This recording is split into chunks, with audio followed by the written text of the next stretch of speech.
ሰላም ተኸታተልቲ ቻነልና ክሊኒክ ዕግበት ከም የለኹም ለማዓንቱን ከም ትልሙድ ንዓኹም የምህርዩ ኢለ ዝሓሰብኮ መደብ ሒዘልኩም መፅእ ኣለኹ። ኣብ ናይ ልምዓንቲ መደበይ ኣብ ናይ ዓራት ፆህታ ነዊሕ ክትፀንሑ ዝሕግዙኩም ምግብታት ክሕብረልኩም እየ። ነዚኦም ምግብታት ብምብላዕኹም ኣፍቃሪትኩም በዓልቲ ቤትኩም ናብ ጫፍ ዕግበት ክተብፅሕዎን ትኽእሉ ኢኹም እሞ እዞም ምግብታት እንመን እዮም? መዓዝ ክትበልዕዎም ኣለኩም? ብኸመይ እዮም ከ ነዊሕ ንኽንፀንሕ ዝሕግዙና ዝብል ነገር ክንሪና ነዚኦም ኩሎም ንምፍላጥ ካባኹም ዝፅበእ ነዚ መደብ ላይክ ብምግባር ምጅማርዩ ናብ ብዙሓት ሰባት ክበፅሕን ትምህርቲ ክወስዱሉን ድማ ሼር ምግባርኩም ከይርሳዕ። ንቻነልና ሰብስክራይብ ብምግባር ዝተፈላለዩ ናይ ጥዕና ሓዳር ርክብን ፍቅርን ኢንፎርሜሽን ትረኽብሉ ቻነል ስድራ ሁኑ። እስካብ ናይ መደበይ ፍፃመ ምሳይ ፅንሑ ሰናይ ምክትታል።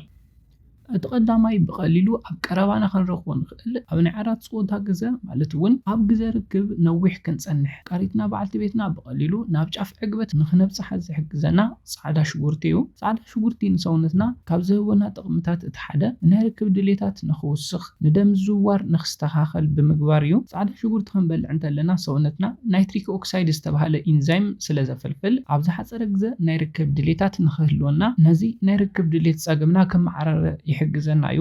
ብፍላይ ናይ ርክብ ድሌታትኩም ዝቐነሰኩም ሰባት ፃዕዳ ሽጉርቲ እንተትበልዑ ይሕበር እዩ። ኣብ ዝሓፀረ ግዜ ናይ ርክብ ድሌታትኩም ብዕፅፊ ንኽውስኽ ይሕግዘኩም እዩ። እቲ ካሊእ ጥቕሚ ፃዕዳ ሽጉርቲ ድማ ብሉፅ ምዝውዋር ደም ንኽህልወና ስለ ዝሕግዘና ናብ መትሎ እኹል ደም ንኽበፅሕ ይገብር እዩ። መትሎና እኹል ደም እንተበፂሕዎ ንርክብ ደው ይብል። ኣብ ግዜ ርክብ ድማ ነዊሕ ደቃይቕ ደው ኢሉ ነፍቃሪትካ ንበዓልቲ ቤትካ ናብ ጫፍ ዕግበት ንኽተብፅሓ ይሕግዘካ እዩ። ስለዚ እዚ ኣብ ቀረባና ክንረኽቦ ንኽእል ዋግኡ እውን ሕሳር ዝኾነ ተፈጥራዊ ናይ ብሉፅ ርክብ መድሓኒት ክትጥቀሙሉ ኣለኩም። መዓልታዊ ኣብ ትበልዕዎ ምግብታት እውን እትዎ በዚ ኣብ ግዜ ርክብ ዘለኩም ዓቕሚ ብዕፅፊ ክተውስኹ ትኽእሉ ኢኹም። ብተወሳኺ ድማ ናይ ርክብ ድሌታትኩም ዝደኸመኩም ደቂ ተባዕትዮ እውን ናይ ርክብ ድሌታትኩም ናብ ንቡር ክትመልስዎ ትኽእሉ ኢኹም እሞ ፃዕዳ ሽጉርቲ ብልዑ።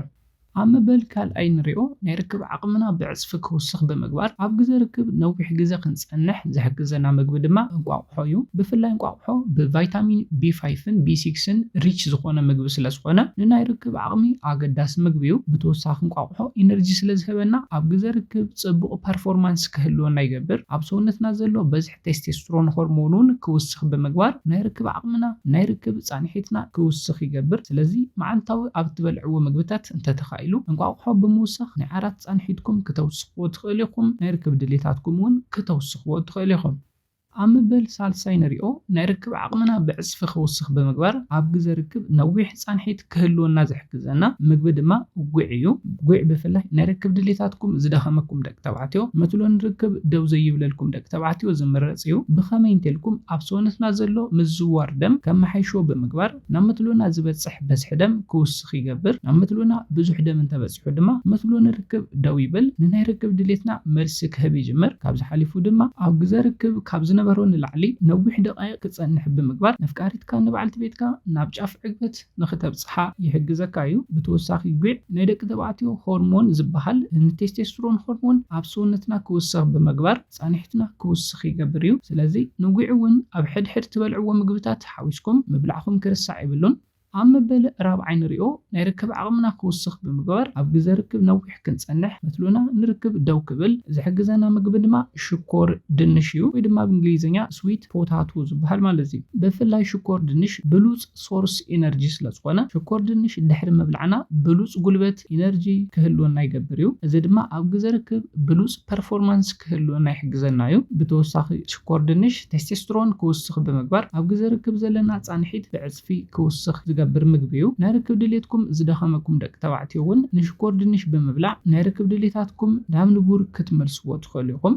ነዚ ምስ ረኣና ክትፈልጥዎ ዘለኩም ኣብ ግዜ ርክብ ነዊሕ ክትፀንሑን ቀልጢፍኩም ክትውድኡን ዝገብረኩም ምግቢ ባዕሉ እዩ። ስለ ዘመጋግባኹም ክተመዓራርዩ ኣለኩም። ብሉፅ ምግቢ ዝበልዕ ሰብ ኣብ ግዜ ርክብ ኣብ ናይ ዓራት ፀወታ ግዜ ብሉፅ ፃንሒት ይህልዎ እዩ። ስለዚ ብፕሮቲን ቫይታሚን ሪች ዝኾኑ ምግብታት ብልዑ፣ ኢነርጂ ዝህቡኹም ምግብታት ብልዑ። ኮታስ ዝተመጣጠነ ምግቢ ብምብላዕ ጥራሕ ናይ ርክብ ፃንሒትኩም ክተውስኹ ትኽእሉ ኢኹም። ግና ዝተመጣጠነ ምግቢ ዘይትበልዑ ኮይንኩም ብተወሳኺ ድማ ካልኦት ውልፍታት እንተሃልይኩም ድማ ድማ ናይ ርክብ ጻንሒትኩም እውን ብኡልክዕ ዝደኸመ ይዝኸውን ኢቭን ገና ክትጅምሩ እንተለኹም ኣብ ግዜ ምስዓም እንዳሃለኹም ከተፍስሱ ክትውድኡ ትኽእሉ ኢኹም ትሕቲ 1 ደቂቕ እውን መትለኹም ምስ ብልዕታ ክራኸብ እንተሎ ትሕቲ 1 ደቂቕ እውን ከተፍስሱ ክትውድኡ ትኽእሉ ኢኹም ስለዚ ዝተመጣጠነ ምግቢ ብልዑ ወልፍታትኩም እንተኽኢልኩም ግደፍዎም እንተዘይኮይኑ ድማ ቀንስዎም እዞም ናይ ርክብ ዓቕምታትኩም ዝቐትሉ ወልፍታት እንመን እዮም እንተልኩም እቲ ቀዳማይ ግብረ ሕቡእ ወይ ድማ ሴጋ ምፍጻም እዩ ነዚ ትገብሩ እንተኮይንኩም ናይ ርክብ ድሌታትኩም ክቐንሰን ናይ ርክብ ጻንሒታትኩም ድማ ሙሉእ ንሙሉእ ክቐትሎ ዝኽእል ሕማቕ ልምዲ ስለ ዝኾነ ነዚ ኣጥፍዎ እቲ ካሊእ ወልፊ ድማ ሽጋራ ምትካኽ እዩ ሽጋራ ምትካኽ ናይ ርክብ ዓቕምኩም ዝቐትል ልምዲ ስለ ዝኾነ ነዚ እውን ኣጥፍዎ ኣልኮላዊ መስተ ኣብዚሕካ ምስታይ እውን እቲ ካሊእ ወልፊ እዩ ኣልኮላዊ መስተ ኣብዚሕኩም ምስታይኩም ናይ ርክብ ድሌታትኩም ዝቐትል ናይ ርክብ ዓቕምታትኩም ዘጥፍእ ስለ ዝኾነ ነዚ ወልፊ እውን ኣጥፍዎ እቲ ካሊእ ወልፊ ድማ